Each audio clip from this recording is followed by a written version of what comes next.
जय हिंद साथियों। एक बार फिर से आप सभी का हमारे YouTube channel competitive Satya classes में बहुत बहुत स्वागत है। दोस्तों, हमने पिछले क्लास में इस्लाम धर्म के उदय से संबंधित शुरुआती जानकारियों के विषय में चर्चा किया था और अंतिम रूप से हमने संवतों के ऊपर, जिनमें मुख्य रूप से हिजरी संवत, विक्रम संवत, शक संवत तथा गुप्त संवत के ऊपर चर्चा किया था। आज की इस क्लास में हम संवत से आगे के विषयों पर चर्चा करेंगे, लेकिन इससे पहले हम रिवीजन करेंगे उन सभी बातों का जो हमने पिछले क्लास में पढ़ा था। अगर हम बात पिछले क्लास की करें तो पिछले क्लास में हमने पढ़ा था कि इस्लाम धर्म का जो उदय है वह 7वीं सदी ईस्वी में हुआ था। इस धर्म के संस्थापक पैगंबर हजरत मोहम्मद साहब थे। पैगंबर हजरत मोहम्मद साहब के पिता का नाम अब्दुल्ला था तथा इनकी माता का नाम अमीना था। पैगंबर हजरत मोहम्मद साहब का जो जन्म है वह 570 ईस्वी में मक्का के कुरैश कबीला में हुआ था। 595 ईस्वी में, अर्थात जब मोहम्मद साहब 25 वर्ष की आयु के हुए, तब इनकी शादी मक्का के ही विधवा व्यापारी महिला खदीजा के साथ हुई। बाद में इन्होंने ज्ञान प्राप्ति को लेकर गृह का त्याग किया और 610 ईस्वी में मोहम्मद साहब को मक्का के ही हीरा नामक गुफा में ज्ञान की अनुभूति का एहसास हुआ। बाद में 612 ईस्वी में मोहम्मद साहब ने खुद को खुदा का संदेशवाहक अर्थात रसूल घोषित कर दिया। साथ ही उन्होंने अपने अनुयायियों से 5 बातों का पालन करने को कहा, जिनमें पहला था कि आपको कम से कम प्रतिदिन 5 बार नमाज अदा करना है। दूसरा, आपको कलमा पढ़ना है। तीसरा, रमजान के पवित्र माह में रोजा रखना है। चौथा, हज यात्रा पर जाना है। और 5वां, आपको ज़कात नामक कर देना है। मोहम्मद साहब ने अपने उपदेशों में बहुदेववाद की आलोचना की तथा एकेश्वरवाद पर बल दिया। साथ ही साथ उन्होंने मूर्ति पूजा को निषेध बताया, जिस वजह से मक्का के लोग मोहम्मद साहब के खिलाफ हो गए और अंततः मोहम्मद साहब को मक्का छोड़कर मदीना जाना पड़ा। मोहम्मद साहब की मक्का से मदीना की यात्रा हिजरा कहलाई। हिजरा का अर्थ होता है एक स्थान से दूसरे स्थान जाना। जिस वर्ष मोहम्मद साहब ने मक्का से मदीना की यात्रा की, उस वर्ष को हिजरी वर्ष कहा गया। अर्थात मोहम्मद साहब ने 622 ईस्वी में मक्का से मदीना की यात्रा की और 622 ईस्वी जो है हिजरी संवत का पहला वर्ष माना गया। साथ ही साथ हमने यह भी पढ़ा था कि मुगल बादशाह अकबर ने हिजरी संवत का अंत करके इलाही संवत को चलाया और बाद में बादशाह शाहजहां ने इलाही संवत को प्रभाव से मुक्त करते हुए पुनः हिजरी संवत को प्रभाव में लाया। हिजरी संवत के बारे में हमने पिछले क्लास में पढ़ा था कि हिजरी वर्ष जो है वह 354 दिन का होता है, यानी कि हिजरी वर्ष सौर वर्ष से 11 दिन छोटा होता है। हिजरी वर्ष में भी कुल 12 महीने होते हैं, जिसमें पहला महीना जो है वह मुहर्रम का महीना होता है और जो सबसे अंतिम यानी कि 12वां महीना होता है वह धुल हिज्जा होता है। अगर बात हम हिजरी संवत की करें तो हिजरी संवत में जो दिन की शुरुआत की गणना है वह सूर्यास्त के बाद से होती है। हिजरी संवत में दिन के गणना की शुरुआत सूर्यास्त के बाद होती है और अगर बात महीने की शुरुआत की करें तो हिजरी संवत में महीने की शुरुआत अर्धचंद्र के दिखाई देने के बाद से प्रारंभ होती है। हिजरी संवत में जो महीने की शुरुआत है वह आधा चांद के दिखाई देने के बाद से प्रारंभ होती है। यह था हमारे पहले का क्लास, जिसमें हमने पिछले क्लास में चर्चा किया था। अब हम यहाँ से क्लास को आगे की ओर लेकर चलते हैं। अगर हम बात संवत की करें तो यहाँ से एक प्रश्न बनता है कि विक्रम संवत तथा शक संवत के बीच कितने वर्षों का अंतर है। अगर हम बात प्रश्न की करें तो यहाँ पर एक प्रश्न बनता है कि विक्रम संवत तथा शक संवत के बीच कितने वर्षों का अंतर होता है। जो हमने पिछले क्लास में पढ़ा था कि जो विक्रम संवत की शुरुआत हुई वह 57 ईसा पूर्व में हुई थी। विक्रम संवत की शुरुआत 57 ईसा पूर्व में हुई थी। और जो शक संवत की शुरुआत है वह 78 ईस्वी में हुई थी। शक संवत की शुरुआत 78 ईस्वी में हुई थी। अगर हम बात ईसा पूर्व की करें तो ईसा पूर्व जो है वह ईसा मसीह के जन्म के पहले का वर्ष होता है। ईसा पूर्व जो वर्ष है वो ईसा मसीह के जन्म के पहले का वर्ष होता है, ईसा पूर्व। यानी कि अगर हम ईसा मसीह के जन्म को यहाँ 0 मानकर चले तो विक्रम संवत की शुरुआत यहाँ से 57 साल पहले हुई थी। और अगर हम शक संवत की बात करें तो जो ईस्वी का वर्ष है वह जन्म के बाद का वर्ष होता है। जन्म के बाद के वर्ष को ईस्वी के तौर पर जानते हैं हम लोग।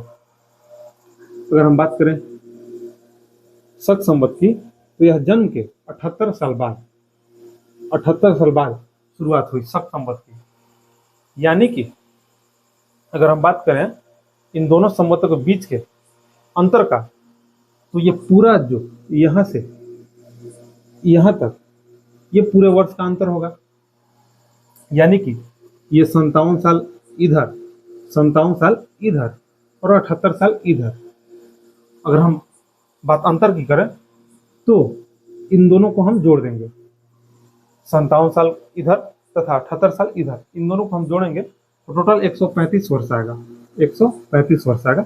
और यही शक संवत तथा विक्रम संवत के बीच का अंतर होगा। अगर हम बात करें गुप्त संवत की तो हम जानते हैं कि गुप्त संवत जो है वह 319 ईस्वी में इसकी शुरुआत हुई थी। गुप्त संवत की शुरुआत 319 ईस्वी में हुई थी। अब अगर हमसे प्रश्न पूछे कि विक्रम संवत तथा गुप्त संवत के बीच कितने वर्षों का अंतर है तो हम इधर से 57 साल और इधर से 319 वर्ष दोनों को जोड़ देंगे तो जो अंतर आएगा वह हमारा विक्रम संवत तथा गुप्त संवत के बीच के वर्षों का अंतर होगा। लेकिन अगर हमसे पूछ दे कि शक संवत तथा गुप्त संवत के बीच कितने वर्ष का अंतर होगा, अगर हमसे पूछ दे कि शक संवत तथा गुप्त संवत के बीच कितने वर्ष का अंतर होगा तो हम इस पूरे हिस्से में से इसको घटा देंगे तो जो हमारा वर्ष आएगा वह शक संवत तथा गुप्त संवत के बीच के वर्ष का अंतर होगा। यह था हमारा संवत से जुड़ी जानकारी। अब हम बात करते हैं मोहम्मद साहब की। अगर हम बात करें मोहम्मद साहब की तो जब मोहम्मद साहब मक्का से मदीना आए तो मदीना के लोगों ने इनका भरपूर समर्थन किया और पुरजोर स्वागत किया। मदीना के लोग मोहम्मद साहब की बातों को गंभीरता पूर्वक लिए तथा उनके उपदेशों से प्रभावित हुए तथा मोहम्मद साहब के उपदेशों से प्रभावित होकर इस्लाम धर्म को अपनाया। मदीना के लोग मोहम्मद साहब के उपदेशों से प्रभावित होकर इस्लाम धर्म को अपनाया। अगर हम बात धर्म की करें, अगर हम बात करें धर्म की तो कोई भी धर्म तभी तक जीवित रह सकता है जब तक कि उस धर्म को मानने वाले लोग जिंदा हैं। यानी कि किसी धर्म का जिंदा रहना तभी तक पॉसिबल है जब तक उस धर्म को मानने वाले लोग जिंदा रहेंगे। अगर किसी धर्म को मानने वाले लोग जिंदा नहीं रहेंगे तो धर्म का अस्तित्व अपने आप खत्म हो जाएगा।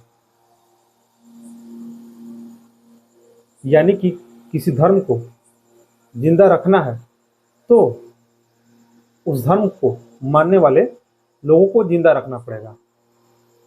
हमारा कहने का तात्पर्य यह है कि जो धर्म है वह इंसानों से बना है, न कि धर्म से इंसान बना है। धर्म जो है इंसानों से बना है, न कि धर्म से इंसान बना है। यानी किसी भी धर्म को संरक्षित रखना है तो हमें उस धर्म को मानने वाले लोगों को संरक्षित रखना पड़ेगा और उसके लिए जरूरी यह है कि उस धर्म के लोगों को आंतरिक रूप से मजबूत बनाया जाए तथा उन्हें बाह्य रूप से सुरक्षा प्रदान की जाए। मोहम्मद साहब इन बातों को भली भांति समझते थे कि हमें अगर इस धर्म को संरक्षित रखना है तो इस धर्म को जो मानने वाले लोग हैं उनको संरक्षित रखना पड़ेगा। इन्हीं बातों को मद्देनजर रखते हुए उन्होंने मदीना में राजनीतिक व्यवस्था की शुरुआत की। मोहम्मद साहब ने मदीना में राजनीतिक व्यवस्था की शुरुआत की तथा मुसलमानों को इस व्यवस्था के अंतर्गत तीर, तलवार इत्यादि हथियारों का प्रशिक्षण देने का कार्य किया। मोहम्मद साहब ने मुसलमानों को मजबूत बनाने हेतु उन्हें तीर, तलवार इत्यादि हथियारों का प्रशिक्षण देने का कार्य किया और अपने लिए एक सेना तैयार की। अगर हम बात मदीना की करें तो मोहम्मद साहब ने मदीना में इस्लाम धर्म का प्रचार प्रसार तो कर ही दिया था। अब जो उनका अगला टारगेट था वह यह था कि उन्हें मक्का में भी इस्लाम धर्म का प्रचार प्रसार करना है। पुनः मोहम्मद साहब वापस मक्का गए। मक्का के लोगों से कहा कि भाई इस धर्म को मानिए, इस धर्म को स्वीकार कीजिए। लेकिन मक्का के लोगों ने इस धर्म को मानने से इनकार कर दिया। इसका परिणाम यह हुआ कि मोहम्मद साहब और जो मक्का के लोग थे उनके बीच लड़ाइयाँ हुई और जो लड़ाइयाँ हुई वो लड़ाई मुख्य रूप से बदरा का युद्ध है जो कि 624 ईस्वी में हुई। दूसरा उहुद का युद्ध है जो 625 ईस्वी में हुई और तीसरा डीच का युद्ध है जो कि 627 ईस्वी में हुई। यानी कि मोहम्मद साहब इस्लाम धर्म का प्रचार प्रसार करने के दौरान मक्का में कुछ लड़ाई लड़े, जो लड़ाई मोहम्मद साहब तथा मक्का के प्रमुख कबीलों के प्रमुखों के बीच हुई, जिसमें मोहम्मद साहब की जीत हुई तथा मक्का के प्रमुख कबीलों के प्रमुखों की हार हुई। अब चूंकि मक्का के जो प्रमुख कबीलों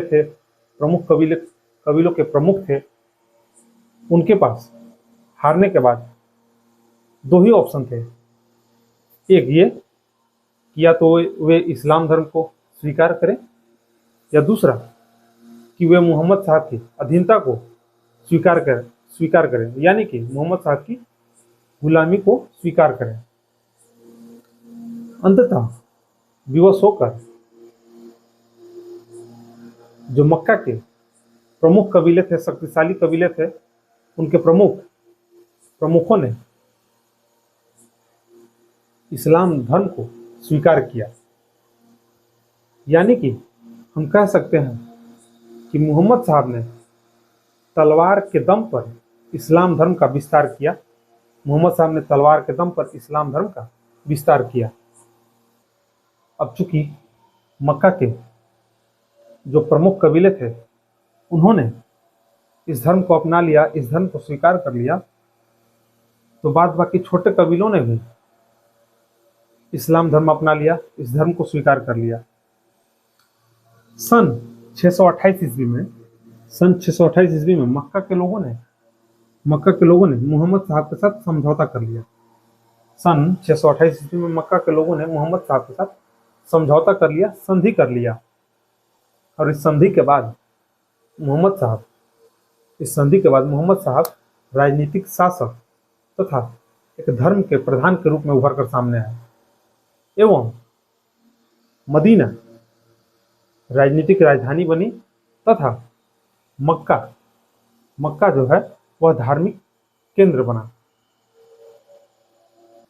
अब मोहम्मद साहब राजनीतिक शासक तथा धर्म के प्रधान के रूप में कार्य करने लगे तथा उन्होंने काबा से बुतों को अर्थात मूर्तियों को हटवाने का काम किया। उन्होंने काबा से मूर्तियों को हटवा दिया। साथ ही उन्होंने मुसलमानों के लिए यह निश्चित किया कि यदि मुसलमान जब नमाज अदा करें तो उनका जो मुख है, उनका जो फेस है, वह काबा की ओर होना चाहिए। मोहम्मद साहब ने यह तय किया कि यदि मुसलमान नमाज अदा करें तो उनका मुख काबा की ओर होना चाहिए। अब यहाँ पे हम थोड़ा सा एक बात को समझेंगे। ये देखिए, अगर हम डायरेक्शन की बात करें तो ये हमारा हो गया नॉर्थ यानी कि उत्तर, ये हमारा हो गया साउथ यानी कि दक्षिण, और ये हमारा हो गया वेस्ट यानी कि पश्चिम, और ये हमारा हो गया ईस्ट यानी कि पूरब। अगर हम बात भारत की करें तो सऊदी अरब जो है वह भारत के पश्चिम में स्थित है। अगर हम बात भारत की करें तो सऊदी अरब जो है भारत के पश्चिम में है। जैसा कि आप इस नक्शा में देख सकते हैं, ये हमारा है भारत और ये है सऊदी अरब, और सऊदी अरब में ही मक्का है और मक्का में काबा है। तो भारत के जो सऊदी अरब है भारत के पश्चिम दिशा में है। यही कारण है कि जो भारतीय मुसलमान नमाज अदा करते हैं तो उनका मुख जो है पश्चिम की ओर होता है। यही कारण है कि भारतीय मुसलमान जब नमाज अदा करते हैं तो उनका मुख जो है, उनका फेस का जो डायरेक्शन है वह पश्चिम की ओर होता है। दूसरी बात कि मोहम्मद साहब ने मिल्लत की व्यवस्था दी। मोहम्मद साहब ने मिल्लत की व्यवस्था दी और इस व्यवस्था के अंतर्गत उन्होंने कहा कि सभी मुसलमान एक हैं तथा राज्य अथवा सरकारों का कोई महत्व नहीं है। उन्होंने इस व्यवस्था के अंतर्गत कहा कि सभी मुसलमान एक हैं तथा राज्य अथवा सरकारों का कोई महत्व नहीं है। इसके अलावा मोहम्मद साहब ने गैर मुसलमानों को जिम्मी की श्रेणी में रखा। मोहम्मद साहब ने गैर मुसलमानों को जिम्मी की श्रेणी में रखा तथा उनसे जजिया नामक कर लिया। मोहम्मद साहब ने गैर मुसलमानों से जजिया नामक कर लिया। अगर बात जजिया कर की करें तो यह एक प्रकार का धार्मिक तथा सुरक्षात्मक कर था। अगर हम बात जजिया कर की करें तो यह एक प्रकार का धार्मिक तथा सुरक्षात्मक कर था। धार्मिक इसलिए यह धर्म के आधार पर लिया जाता था, यानी कि आप मुसलमान नहीं हैं, आप गैर मुस्लिम हैं, इसलिए आपको यह टैक्स देना है। और सुरक्षात्मक इसलिए यदि आप इस कर को, इस टैक्स को जब देंगे तो आपको अपने धर्म या अपने कर्मकांडों को मानने की आज़ादी होगी। हम आपको कोई परेशानी नहीं पहुंचाएंगे। अगर आप जजिया कर देंगे तो आपको अपना धर्म, अपना पूजा पाठ, अपना पद्धति मानने की आज़ादी होगी। हम आपको कोई समस्या नहीं पहुंचाएंगे। यह था जजिया कर। अगर हम बात करें मुसलमानों के पवित्र ग्रंथ की तो मुसलमानों का जो पवित्र ग्रंथ है वह कुरान है। मुसलमानों का जो पवित्र ग्रंथ है वह कुरान है। जिस प्रकार हिंदुओं का पवित्र ग्रंथ गीता है, महाभारत है, रामायण है, उसी प्रकार मुसलमानों का भी पवित्र ग्रंथ जो है वह है कुरान। अगर हम बात कुरान की करें तो कुरान जो है उन संदेशों का संग्रह है जिसे खुदा ने पैगंबर हजरत मोहम्मद साहब को दिया था। या फिर हम यूँ कह सकते हैं कि जो कुरान है वह उन उपदेशों का संकलन है जो मोहम्मद साहब ने लोगों को दिया था। कुरान जो है उन उपदेशों का संकलन है जिसे मोहम्मद साहब ने लोगों को दिया था। अगर हम बात करें कुरान की तो कुरान जो है अरबी भाषा की पुस्तक है। कुरान जो है अरबी भाषा की पुस्तक है जो कि 114 अध्याय अथवा सूराओं में विभाजित है। कुरान जो है 114 अध्याय या सूरा में विभाजित है।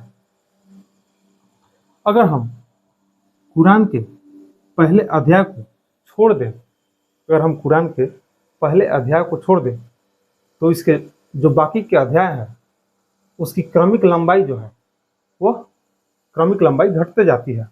यानी कि जो दूसरा चैप्टर होगा वह सबसे बड़ा होगा, उसके बाद जो होगा तीसरा चैप्टर होगा, दूसरा चैप्टर से छोटा तीसरा होगा और तीसरा से छोटा चौथा होगा।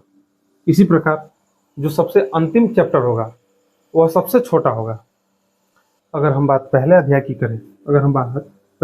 करें तो पहला अध्याय जो है वह संक्षिप्त रूप से प्रार्थना है, जिसे अल फतिहा भी कहा जाता है।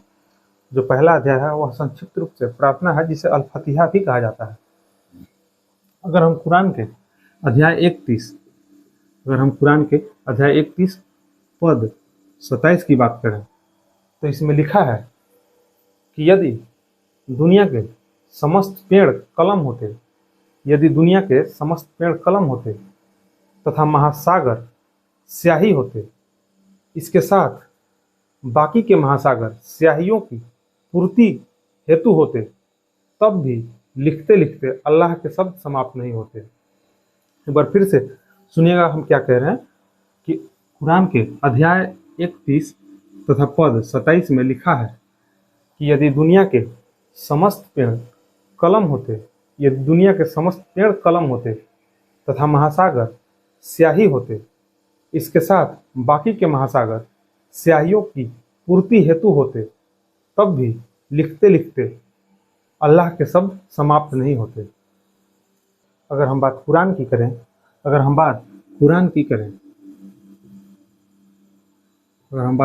करें तो कुरान को जो संकलित करने का कार्य है वह 650 ईस्वी में हुआ। कुरान को संकलित करने का कार्य 650 ईस्वी में पूरा हुआ। वर्तमान समय में जो सबसे प्राचीन कुरान मौजूद है वह 9वीं सदी की है। वर्तमान समय में जो सबसे प्राचीन कुरान मौजूद है वह 9वीं सदी की है। मोहम्मद साहब ने अपने अनुयायियों को अनेकों धार्मिक तथा नैतिक शिक्षाएं दी। अगर हम इन शिक्षाओं की जिक्र करें तो पहला नंबर पर उन्होंने कहा कि खुदा एक है तथा वे उसके पैगंबर हैं। दूसरा में उन्होंने कहा कि मूर्ति पूजा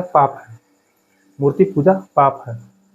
तीसरा में उन्होंने कहा कि इस्लाम को मानने वालों में न कोई छोटा है न कोई बड़ा है, न कोई ऊंचा है न कोई नीचा है, इस्लाम के मानने वालों में सब बराबर हैं।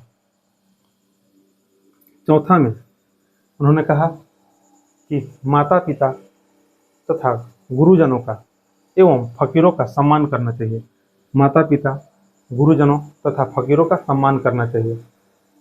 आगे वे कहते हैं कि ब्याज लेना, जुआ खेलना, शराब पीना तथा सूअर का मांस खाना पाप है। आगे वे बताते हैं कि रोगी, गरीब व्यक्ति तथा दुखी व्यक्ति की सहायता करना चाहिए। व्यक्तियों का सहायता करना चाहिए। आगे वो बताते हैं कि अन्याय से बचिए। मोहम्मद साहब अपनी शिक्षाओं में कहते हैं कि गुलामों के साथ दयापूर्ण बर्ताव करना चाहिए, क्योंकि वे आपके संतानों की तरह होते हैं। गुलामों के साथ दयापूर्ण बर्ताव कीजिए, क्योंकि वह आपके संतान की तरह होते हैं। आगे वे कहते हैं कि अल्लाह जो है इल्हाम अर्थात सच्चा ज्ञान केवल अपने पैगंबरों को देता है। अल्लाह जो है इल्हाम यानी सच्चा ज्ञान केवल अपने पैगंबरों को देता है। इसके अलावा भी मोहम्मद साहब ने अनेकों धार्मिक तथा नैतिक शिक्षाएं अपने अनुयायियों को दी। सन 632 ईस्वी में इस्लाम धर्म का सन 632 ईस्वी में इस्लाम धर्म का प्रचार प्रसार करने के दौरान ही मोहम्मद साहब की मृत्यु हो गई। सन 632 ईस्वी में इस्लाम धर्म का प्रचार प्रसार करते हुए मोहम्मद साहब की मृत्यु हो गई। अगर बात करें मोहम्मद साहब की तो सन 632 ईस्वी से पहले मोहम्मद साहब को समस्त अरब जगत को इस्लाम के शरण में लाने में सफलता मिल गई थी। 632 ईस्वी से पहले मोहम्मद साहब ने समस्त अरब जगत को इस्लाम की शरण में ला दिया था। मोहम्मद साहब की मृत्यु के पश्चात उनके शव को मदीना में दफनाया गया। मोहम्मद साहब की मृत्यु के पश्चात उनके शव को मदीना में दफनाया गया। मदीना में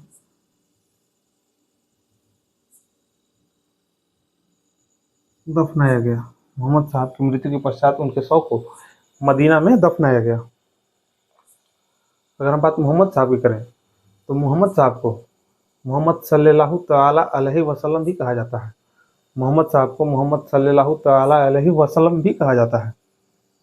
अगर हम बात इनके जीवनी की करें, अगर हम बात मोहम्मद साहब की जीवनी की करें तो मोहम्मद साहब की जो जीवनी है, मोहम्मद साहब की जीवनी सर्वप्रथम इब्न इसाक नामक विद्वान ने लिखा था। मोहम्मद साहब की जीवनी सर्वप्रथम इब्न इसाक नामक विद्वान ने लिखा था। मोहम्मद साहब की जीवनी को सर्वप्रथम इब्न इसाक नामक विद्वान ने लिखा था। अब हम इससे आगे की चर्चा करेंगे, लेकिन इससे पहले हम चाहेंगे कि आप इस पूरे फिगर का स्क्रीनशॉट ले लें, क्योंकि हम आगे की चर्चा में इस हिस्से को मिटाएंगे। तो हम चाहेंगे कि आप इस पूरे फिगर का स्क्रीनशॉट ले लें।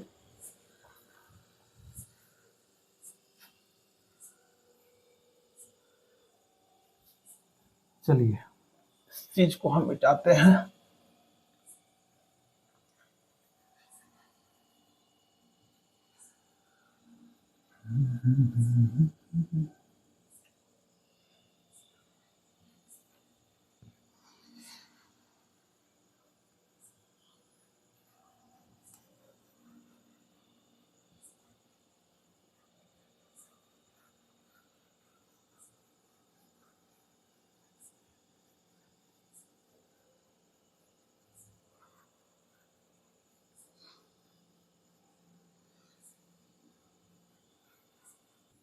अगर हम बात मोहम्मद साहब की करें तो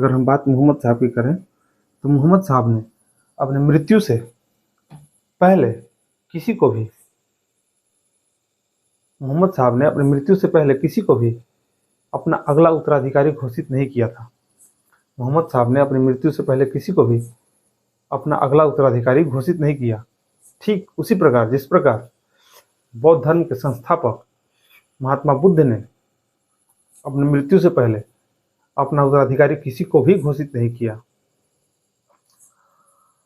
अब सबसे बड़ा प्रश्न ये उठता है कि भाई मुसलमानों का अगला प्रतिनिधि कौन होगा, जो मुसलमानों का बागडोर अपने हाथों में लेगा तथा इस धर्म और इस समाज को आगे लेकर जाएगा।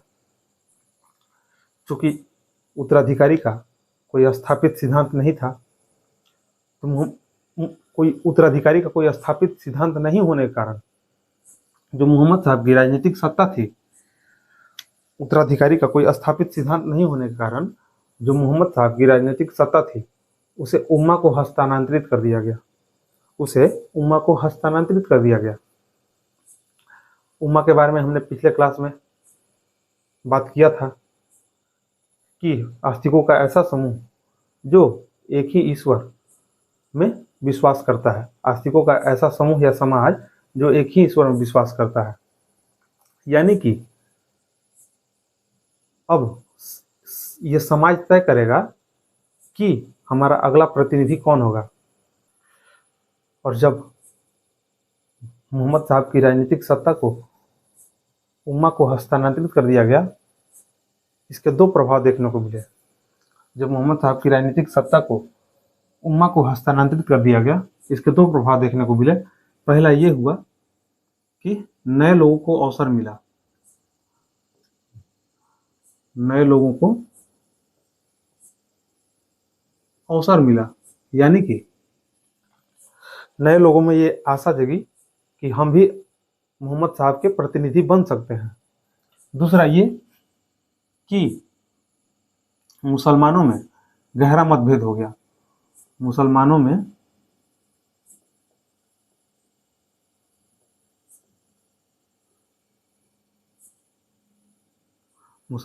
गहरा मतभेद हो गया। मतभेद पे हम चर्चा करेंगे, मतभेद की बातों पर हम आगे चर्चा करेंगे, लेकिन इससे पहले हम उनके उत्तराधिकारी के बारे में बात करेंगे। तो जो समाज के नेता हुए, जो समाज के नेता थे जिसे अमीर अल मोमिनीन कहा जाता था, जो समाज के नेता थे जिसे अमीर अल मोमिनीन कहा जाता था, उन्होंने मोहम्मद साहब के साथ अपने नज़दीकी संबंधों को आधार बताकर अपनी शक्तियों को जायज ठहराते हुए मोहम्मद साहब का प्रतिनिधि घोषित किया।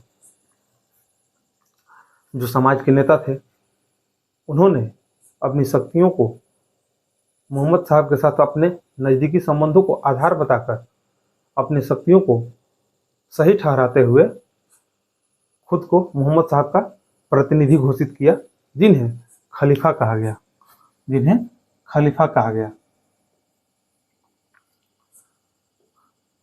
अगर हम बात खलीफा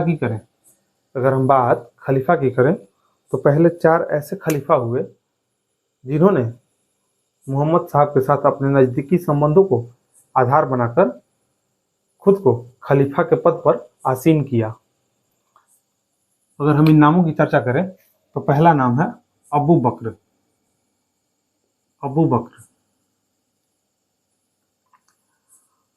दूसरा में उमर, तीसरा में उस्मान और चौथा में अली। ये 4 ऐसे खलीफा हुए जिन्होंने मोहम्मद साहब के साथ अपने नज़दीकी संबंधों को आधार बताकर खुद को खलीफा के पद पर आसीन किया तथा मोहम्मद साहब के बताए मार्ग निर्देशों पर चलकर उनके कार्यों को आगे जारी रखा। अगर हम बात खलीफा की करें तो जो खलीफा का पद है यह 1924 ईस्वी तक प्रभाव में रहा। जो खलीफा का पद है यह 1924 ईस्वी तक प्रभाव में रहा और 1924 ईस्वी में खलीफा के पद को 1924 ईस्वी में जो खलीफा का पद था उसे तुर्की के शासक मुस्तफ़ा कमाल पाशा ने प्रभाव से मुक्त कर दिया। खलीफा के पद को 1924 ईस्वी में तुर्की के शासक मुस्तफ़ा कमाल पाशा ने समाप्त कर दिया। यह प्रश्न जो है परीक्षा में पूछा जाता है और परीक्षा के लिहाज से जो यह प्रश्न है वह काफ़ी इम्पोर्टेंट है कि खलीफा के पद को किसने समाप्त किया। तो खलीफा के पद को 1924 ईस्वी में तुर्की के शासक मुस्तफ़ा कमाल पाशा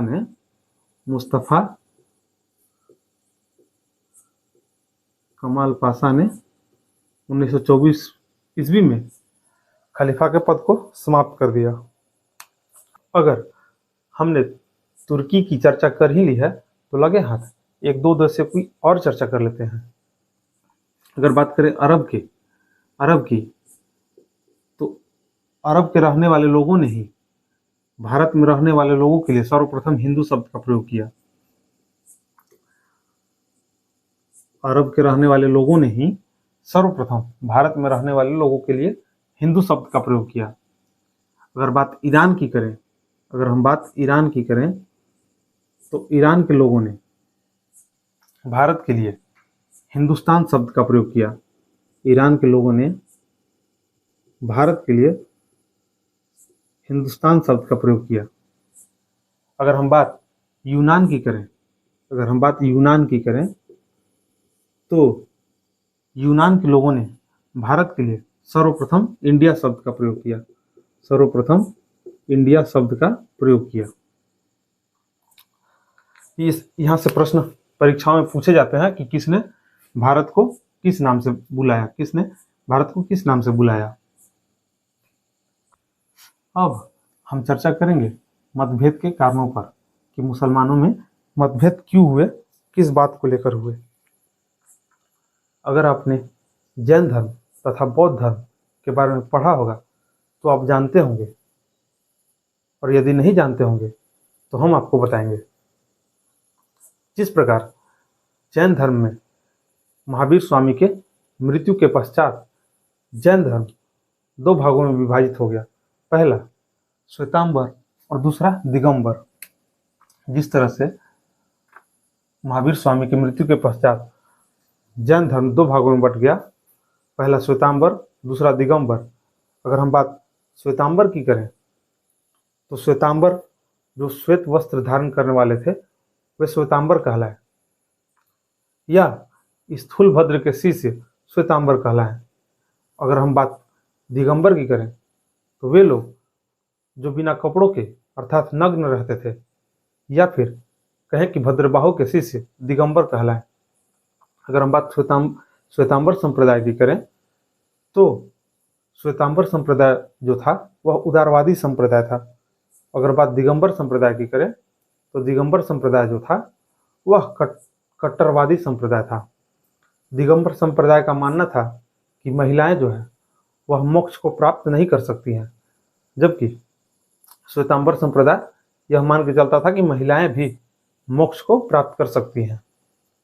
अगर हम बात बौद्ध धर्म की करें तो बौद्ध धर्म के जो संस्थापक हुए महात्मा बुद्ध, उनके मृत्यु के पश्चात भी बौद्ध धर्म दो भागों में विभाजित हो गया, पहला हीनयान और दूसरा महायान। अगर हम बात हीनयान की करें तो जिन बौद्ध अनुयायियों ने महात्मा बुद्ध के उपदेशों को शब्दशः मानकर चला वे हीनयानी कहलाए, और जिन बौद्ध अनुयायियों ने महात्मा बुद्ध के उपदेशों को समय के साथ परिवर्तित करते हुए माना वे महायानी कहलाए। जो हीनयान संप्रदाय था वह अपरिवर्तनवादी संप्रदाय हुआ, और जो महायान संप्रदाय था वह परिवर्तनवादी संप्रदाय हुआ। अगर हम बात करें प्राचीन इतिहास के राजाओं की तो हर्षवर्धन तथा कुषाण वंश के जो तीसरे शासक तथा सबसे महान शासक हुए कनिष्क, उन्होंने महायान शाखा को अपनाया था। जो कनिष्क तथा हर्षवर्धन थे उन्होंने महायान शाखा को अपनाया था। ठीक इसी प्रकार मोहम्मद साहब की मृत्यु के पश्चात इस्लाम धर्म भी दो भागों में बट गया। इस्लाम धर्म भी दो भागों में बट गया, पहला शिया तथा दूसरा सुन्नी। शिया तथा सुन्नी। मोहम्मद साहब की मृत्यु के पश्चात इस्लाम धर्म जो था वह दो भागों में बट गया, पहला शिया तथा दूसरा सुन्नी। अगर हम बात इनके कारणों की करें तो कुछ लोग अबू बकर को खलीफा बनाने के पक्ष में थे और कुछ लोग अली को खलीफा बनाने के पक्ष में थे। अगर हम बात अबू बकर की करें तो अबू बकर काफ़ी प्रतिभाशाली, विद्वान तथा समझदार था, जबकि अली के साथ ऐसा नहीं था। यही कारण है कि अबू बकर के साथ ज़्यादा लोग समर्थन में थे, अबू बकर के समर्थन में ज़्यादा लोग थे, और अली के समर्थन में अबू बकर के तुलना में थोड़े कम थे। जिन लोगों ने अबू बकर का समर्थन किया तथा मोहम्मद साहब के कथनी तथा कार्यों को शब्दशः मानकर चले वे लोग सुन्नी कहलाए। जो लोग अबू बकर के समर्थन में थे तथा मोहम्मद साहब के कथनी तथा कार्यों को शब्दशः मानकर चले वे सुन्नी कहलाए, तथा जो लोग अली के शिक्षाओं में विश्वास किए वे लोग शिया कहलाए। अगर हम बात सुन्नी संप्रदाय की करें तो कुछ किताबें लिखती है कि जो सुन्नी संप्रदाय है यह कट्टरवादी संप्रदाय है, तथा इस संप्रदाय के लोग इस संप्रदाय के लोग धर्म को फैलाने में बल के प्रयोगों में विश्वास करते हैं। जो सुन्नी संप्रदाय है वह संप्रदाय अपने धर्म को फैलाने के लिए बल के प्रयोगों में विश्वास करता है। फिलहाल अगर हम बात करें अबू बकर की, तो अबू बकर जो हुए वह पहले खलीफा बने तथा अली जो हुए वह चौथे खलीफा हुए। लेकिन अली जो हुए वह शियाओं के पहले इमाम हुए। अली जो हुए वह शियाओं के पहले इमाम हुए और इस प्रकार शिया संप्रदाय में इमामत व्यवस्था का प्रचलन हुआ। इमाम का मतलब होता है, अगर हम बात इमाम की करें तो इमाम का मतलब होता है धर्म का प्रमुख। इमाम का मतलब होता है धर्म का प्रमुख। अगर हम बात जैन धर्म की करें तो जिस प्रकार जैन धर्म दो भागों में बटा, श्वेतांबर तथा दिगंबर, बाद में श्वेतांबर तथा दिगंबर भी अनेक भागों में बटा। अगर हम बात बौद्ध धर्म की करें तो जिस प्रकार बौद्ध धर्म हीनयान तथा महायान में बटा और बाद में हीनयान तथा महायान भी अन्य भागों में बटे, ठीक उसी प्रकार शिया तथा सुन्नी संप्रदाय भी बाद में अनेक भागों में टूटे, अनेक भागों में बट गए। अगर हम बात करें हिंदू धर्म की, अगर हम बात हिंदू धर्म की करें तो हिंदू धर्म में जिस प्रकार हिंदू धर्म में फॉरवर्ड तथा बैकवर्ड के बीच थोड़ा मनमुटाव है, उसी तरह शिया तथा सुन्नी के बीच भी थोड़ा मनमुटाव है। जिस तरह हिंदू धर्म में फॉरवर्ड तथा बैकवर्ड के बीच थोड़ा मनमुटाव है, उसी प्रकार शिया तथा सुन्नी संप्रदाय में भी थोड़ा मनमुटाव है। अगर हम बात पहले खलीफा अबू बकर की करें, अगर हम बात पहले खलीफा अबू बकर की करें तो अबू बकर जो थे वह मोहम्मद साहब के ससुर थे तथा आयशा के पिता थे। अबू बकर जो थे मोहम्मद साहब के ससुर थे तथा आयशा के पिता थे। जब अबू बकर खलीफा बने तो इन्होंने कई विद्रोहों का दमन किया। जब अबू बकर खलीफा बने तो इन्होंने कई विद्रोहों का दमन किया। जो इनका कार्यकाल रहा, जब ये खलीफा के पद पर जब तक ये आसीन रहे, वह था 632 से 634 ईस्वी। अबू बकर खलीफा के पद पर 632 से 634 ईस्वी तक बने रहे। इसके बाद जो अगले खलीफा बने उनका नाम था उमर। उमर भी मोहम्मद साहब के ससुर थे। उमर जो थे वो भी मोहम्मद साहब के ससुर थे। उमर ने उम्मा के विस्तार नीति को एक नया स्वरूप दिया। उमर जो थे उम्मा के विस्तार को एक नया स्वरूप दिए। अगर हम बात इनके कार्यकाल की करें तो इनका कार्यकाल जो है यह 634 से 44 ईस्वी तक है। उमर जो थे 634 से 644 ईस्वी तक खलीफा के पद पर रहे। इसके बाद जो अगले खलीफा बने उनका नाम था उस्मान। इसके बाद जो अगले खलीफा बने यानी तीसरे खलीफा बने उनका नाम था उस्मान। अगर हम बात उस्मान की करें तो उस्मान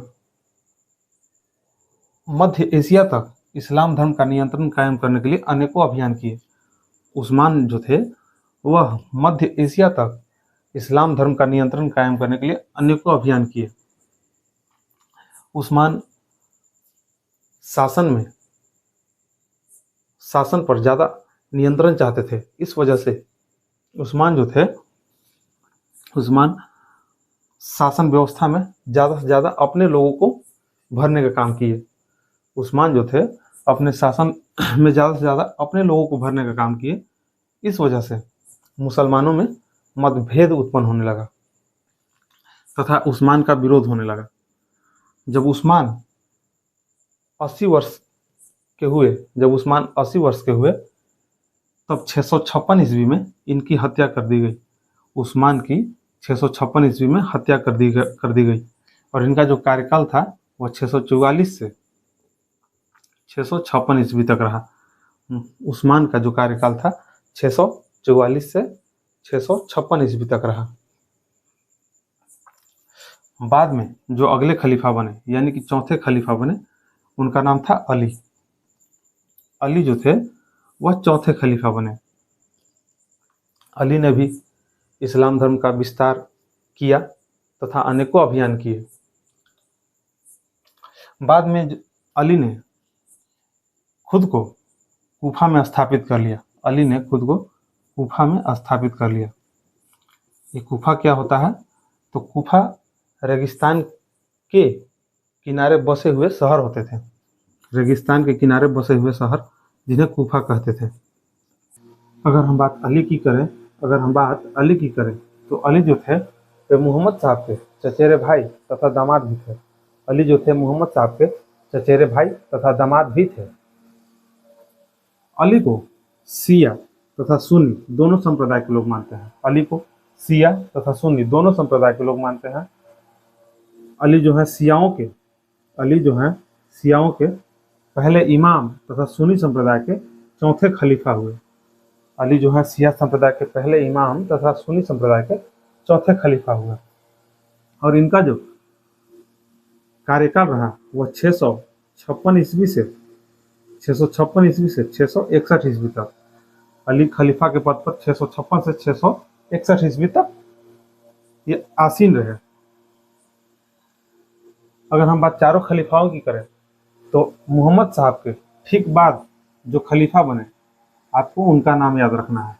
मोहम्मद साहब के ठीक बाद जो खलीफा बने उनका नाम याद रखना है। बाद बाकी आप याद नहीं भी रखिएगा तब भी कोई दिक्कत नहीं है।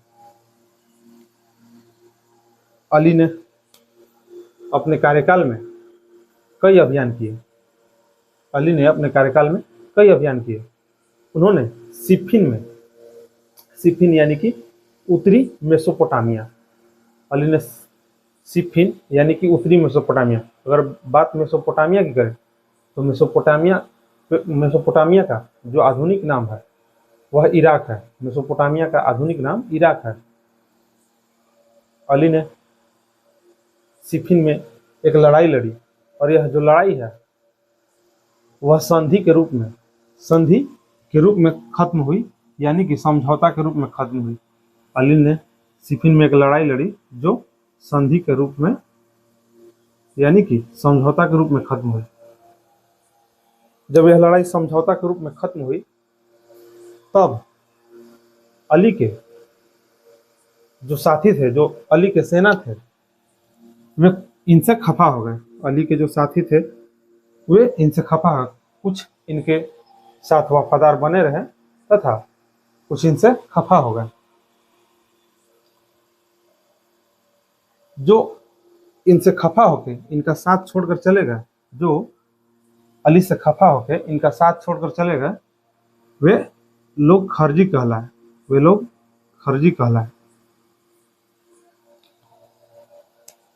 656 ईस्वी में कूफा के एक मस्जिद में एक खर्जी ने अली की हत्या कर दी। 656 ईस्वी में कूफा के एक मस्जिद में एक खर्जी ने अली की हत्या कर दी और अली के हत्या के बाद सीरिया का गवर्नर मुआविया ने खुद को अगला खलीफा घोषित कर दिया। अली के मृत्यु के बाद सीरिया के गवर्नर मुआविया ने खुद को अगला खलीफा घोषित कर दिया तथा उमय्यद वंश की स्थापना की।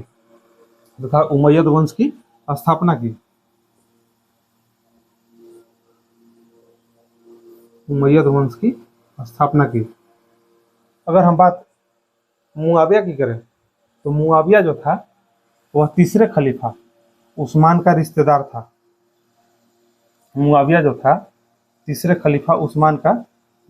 था। तथा मुआविया मूल रूप से सुन्नी संप्रदाय से बिलोंग करता था। मुआविया जो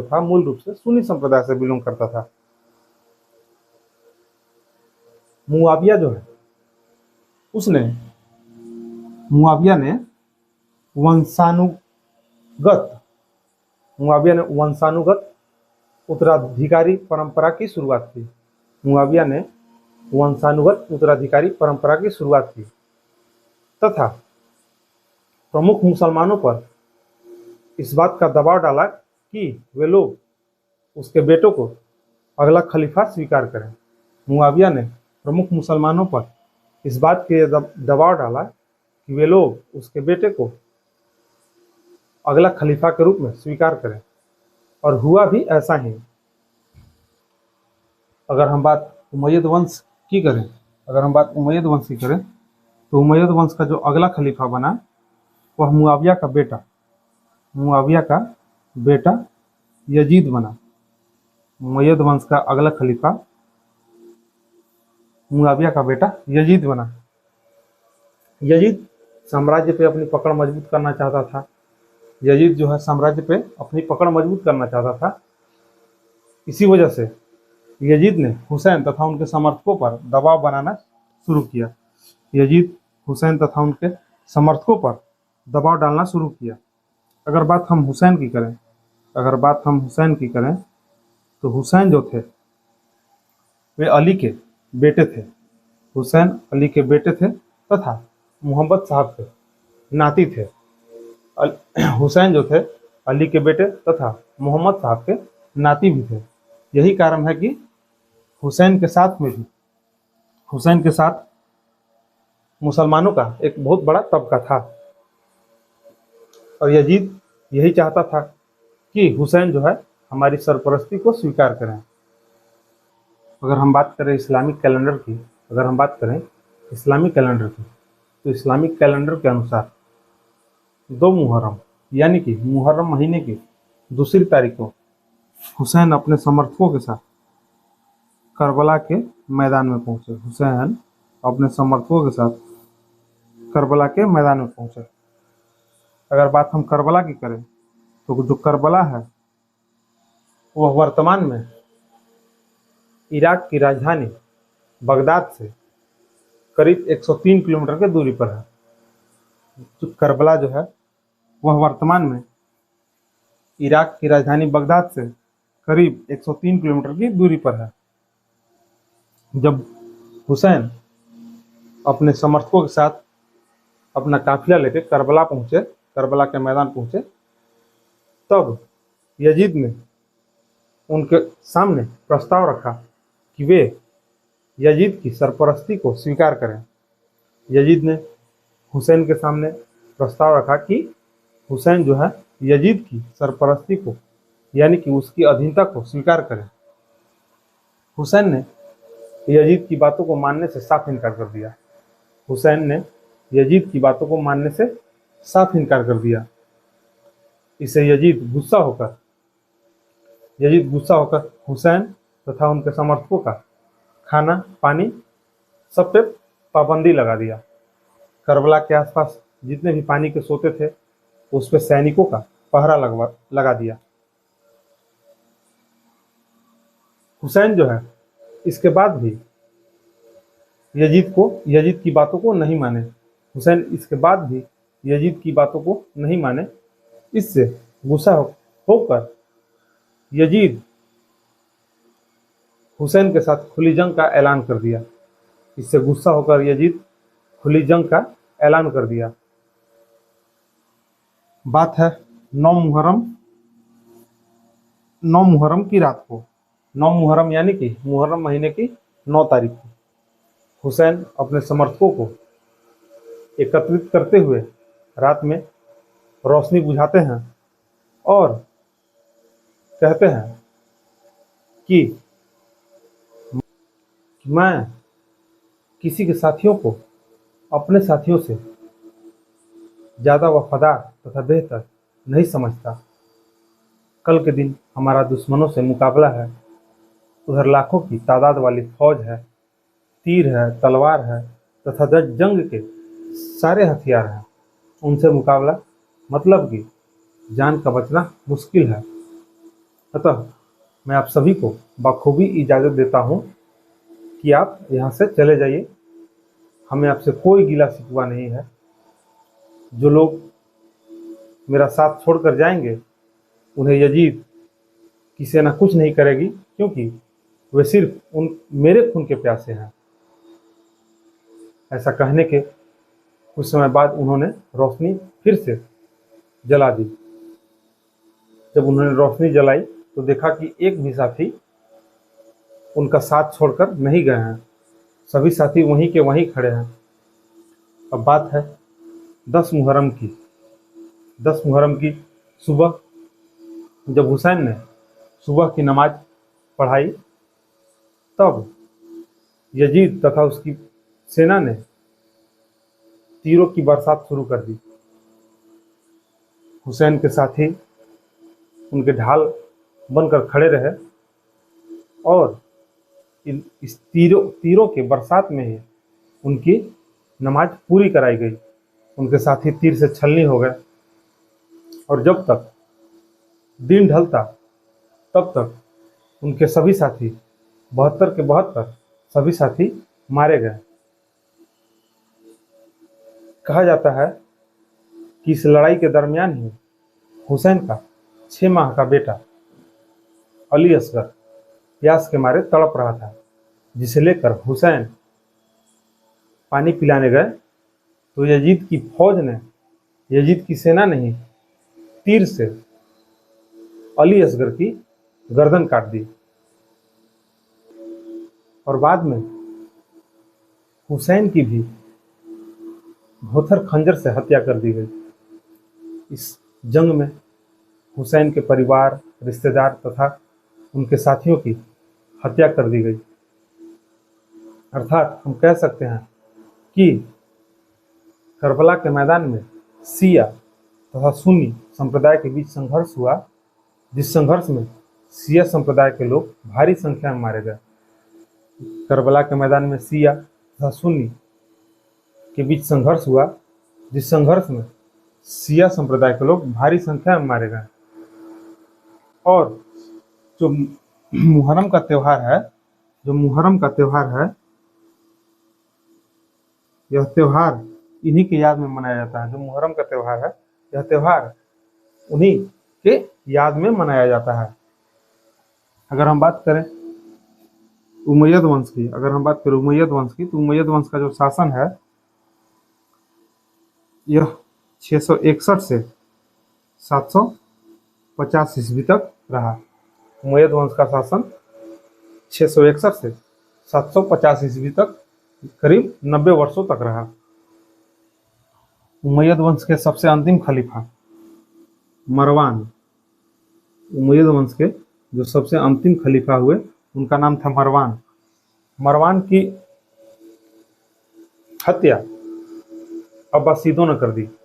अब्बासीद क्रांति के तहत मरवान की हत्या कर दी गई। अगर हम बात करें अब्बासीद की, तो अब्बासीद जो थे वह मोहम्मद साहब के चाचा अब्बास के वंशज थे। अब्बासीद जो थे वह मोहम्मद साहब के चाचा अब्बास के वंशज थे। और इस नए वंश के द्वारा पुराने वंश को हराकर सत्ता संभालने की जो घटना है, वही अब्बासीद क्रांति कहलाई। इस नए वंश द्वारा पुराने वंश को हराकर सत्ता संभालने की जो घटना है, वही अब्बासीद क्रांति कहलाई। और इस प्रकार एक नए वंश की शुरुआत हुई। इस प्रकार एक नए वंश अब्बासीद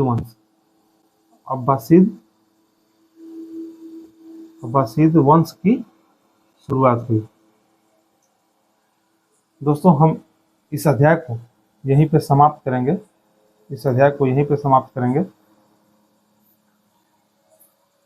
दोस्तों, हम आशा करते हैं कि यह क्लास आपको पसंद आया होगा। इस अध्याय के अंतर्गत हमने हर छोटी बड़ी जानकारियों के विषय में विस्तार पूर्वक चर्चा किया है।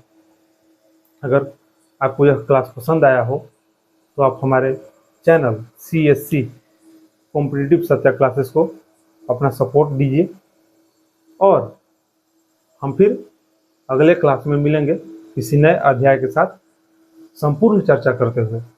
तब तक के लिए जय हिंद, जय भारत।